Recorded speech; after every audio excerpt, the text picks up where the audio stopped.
ملک پر جب انگریزوں کا تسلط ہو گیا تو اس سے آزادی کے لیے، انگریزوں کے تسلط سے خلاصی کے لیے مختلف جہتوں سے لوگ کوشش کر رہے تھے۔ خلافت موومنٹ بھی تھی، اس کے اجلاس ہوا کرتے تھے۔ وہیں سے ہمارے علماء کرام کے ذہن میں یہ چیز آئی کہ کیوں نہ ملک کے تمام تر علماء کو ایک پلیٹ فارم پر جمع کیا جائے۔ اس بنیادی خیال میں 3 لوگ شریک تھے: مولانا عبدالباری فرنگی محلی، مولانا ابو المحاسن سجاد صاحب اور مفتی کفایت اللہ صاحب۔ تو اس خیال کو عملی جامہ پہنانے میں سب سے زیادہ کوششیں جو کی ہیں وہ مفتی کفایت اللہ صاحب نے کی ہیں، اس لیے ان کو دفتری طور پہ، آفیشیل طور پہ جماعت کا بانی سمجھا جاتا ہے۔ اور یہ جو پروگرامات ہوئے، جماعت کا آغاز ہوا ہے 1919 میں۔ خلافت کے بھی جلسے ہوتے تھے، ساتھ ہی میں اس کا بھی ایک جلسہ ہوا، علماء کرام جمع ہوئے، پہلے دہلی میں، پھر امرتسر میں، اور اس کے بعد ایک سلسلہ چلتا رہا، جماعت وجود میں آ گئی۔ گاندھی جی کا جو نظریہ تھا کہ ہم کو اسلحے سے نہیں لڑنا ہے، ہم کو فکری طور پہ کوششیں کرنا ہے، تو ظاہر بات ہے جنگ کا مطلب وہ والی جنگ نہیں ہے کہ اس میں خون خرابہ ہو، خون ریزی ہو، ایک فکری چیزیں تھیں۔ اس وقت جو طریقہ کار تھے اسی کو اپنایا جاتا تھا، جس میں یہ ہے کہ ہم ملک دشمن جو قوانین بنتے تھے انگریزوں کے، ان کی مخالفت کرتے تھے، ان کے خلاف احتجاجات ہوتے تھے، اور لوگ اس قانون کو توڑنے کے لیے کوشش کرتے تھے۔ بہت ساری تحریکیں ہیں ایسی، تو جمعیت بھی ان تمام تحریکوں میں شامل رہی ہے اور مسلمانوں کی طرف سے کافی نمائندگی کی ہے۔ اولین طور پہ فکر تو شیخ الہند رحمۃ اللہ علیہ کی تھی، لیکن وہ چونکہ ایک منصوبے کے تحت کام کر رہے تھے اور ان کو سعودی میں گرفتار کر کے مالٹا میں جیل میں رکھا گیا تھا، تو اس کے بعد ان کے شاگردوں نے، جو ان کے جانشین تھے، ان لوگوں نے کام کیا اور جمعیت کا قیام ہوا۔ اور پھر رفتہ رفتہ بہت سی شخصیات آئیں جنہوں نے جمعیت کو ترقی دی اور مقاصد کے حصول میں کوششیں کی ہیں۔ مثلا بنیادی طور پہ وہی تھے مفتی کفایت اللہ صاحب، مولانا احمد سعید دہلوی صاحب اور مولانا ابو المحاسن سجاد صاحب۔ اس کے بعد مولانا حسین احمد مدنی رحمۃ اللہ علیہ کا ایک کافی کردار ہے، انہوں نے فرقہ وارانہ ہم آہنگی کے لیے بہت بڑا کردار ادا کیا ہے کہ ملک ایک سیکولر ملک رہے، جمہوریت کے لیے انہوں نے کوششیں کی۔ اور اس کے بعد مولانا فخر الدین صاحب مراد آبادی تھے، اسی طریقے سے مولانا اسعد مدنی صاحب رحمۃ اللہ علیہ۔ آپ اس وقت کی تاریخ کو دیکھیں گے تو کسی بھی قوم کی ترقی کے لیے جن جن وسائل اور جن جن شعبے جات کی ضرورت ہوتی ہے، جمعیت کے اکابرین نے ان تمام شعبوں کو قائم کیا اور ان تمام شعبوں کے ذریعے کوششیں کی ہیں۔ آزادی سے پہلے جمعیت کے کچھ مقاصد تھے کہ ملک کو آزاد کرنا ہے، یعنی جملہ مقاصد میں ترجیح یہ تھی کہ ہم کو ملک سے انگریزوں کو نکالنا ہے۔ اس کے بعد جب ملک آزاد ہو جاتا ہے، بنیادی طور پہ جمعیت تقسیم کے خلاف تھی، اور تقریباً پارلیمنٹ میں جو ڈاکومنٹس ہیں اس میں مولانا حفظ الرحمان صاحب کے دستخط بھی ہیں، جنہوں نے اپوزیشن کا دستخط کیا ہے کہ ہم اس تقسیم کو نہیں قبول کرتے ہیں۔ لیکن آزادی کے بعد جب ملک تقسیم ہو جاتا ہے، اس وقت کے مسائل دوسرے تھے۔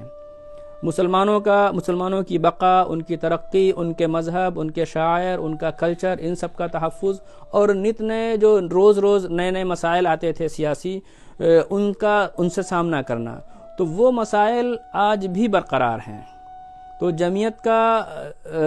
جو اس وقت کے اہداف ہیں جمعیت کے اور جمعیت کے مقاصد ہیں، وہ یہی ہیں کہ مسلمانوں کو جہاں جہاں سیاسی طور پہ پریشانی آ رہی ہے، ان سے کوشش کر کے اجتماعی طور پہ وہ پریشانیاں دور کی جائیں۔ جیسے اس سے پہلے جو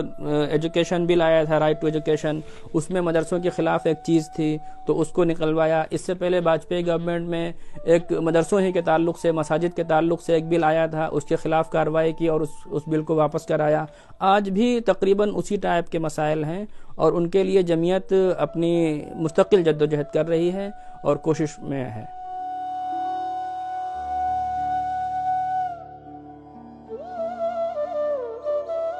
ایک عام منظرنامہ یہ بنا ہوا ہے کہ علماء کرام نے عصری علوم، سماجی علوم کی مخالفت کی ہے، حالانکہ اگر آپ تحقیق کریں گے تو ایسی چیزیں آپ کو نہیں ملیں گی۔ آپ اولین دور کو دیکھیں گے تو جو اکابر ہیں، جو جمعیت کے بانیان ہیں یا دارالعلوم کے بانیان ہیں، ان لوگوں نے کوششیں کی ہیں کہ سماجی علوم سے بھی تمام مسلمانوں کو وابستہ کیا جائے، جوڑا جائے، جس کا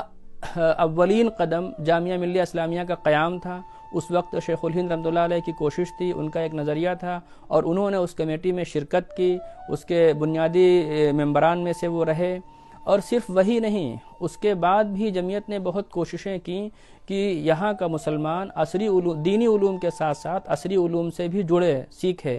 لیکن ایسا نہیں ہوا کہ جمعیت کی طرف سے اسکول قائم کیے گئے ہوں یا یونیورسٹیاں بنائی گئی ہوں، کیونکہ یہ نظریہ نہیں تھا اور جمعیت کے کاموں میں اس ٹائپ کا کام نہیں تھا۔ البتہ جمعیت کے بزرگوں نے، اکابرین نے، جو ملک میں تعلیم دوست لوگ تھے، ان کو کافی ابھارا اور ان سے کہا کہ آپ ایسا کام کریں، پر جنہوں نے کیا ہے، ایسا بھی نہیں ہے کہ عصری علوم میں مسلمان یہاں کے پیچھے ہیں، لیکن جتنی کوششیں ہونا چاہیے وہ کوششیں اتنی ہو نہیں سکی۔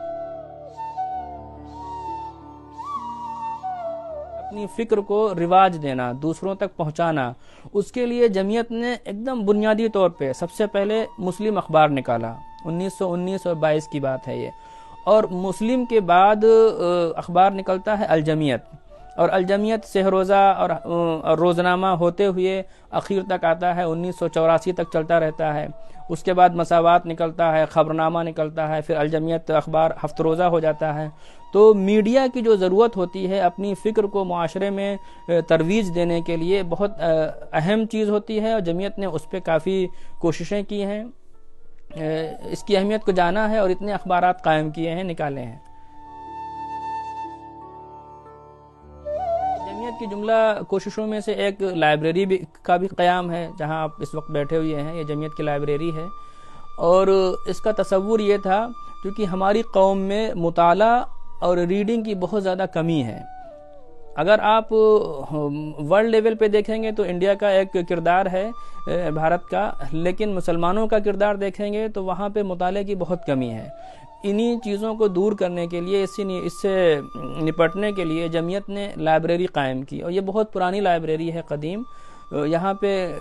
100-150 سال پرانی کتابیں ہیں۔ جمعیت کا اپنا لٹریچر ہے، اس کے ساتھ ساتھ جو اسلامی مآخذ ہیں، مصادر بنیادی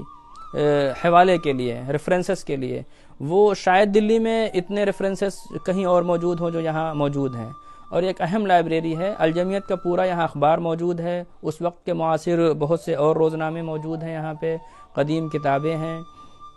اور کافی لوگ یہاں پہ آتے ہیں۔ البتہ کیونکہ اسلامک پس منظر ہے تو زیادہ تر کتابیں اسلامک ہیں اور مسلم پولیٹکس سے ریلیٹڈ ہیں۔ یہ ہندوستان میں اسلامی سیاست کا کیا کردار رہا، کون لوگ شریک رہے، کیا اس کے نتائج تھے،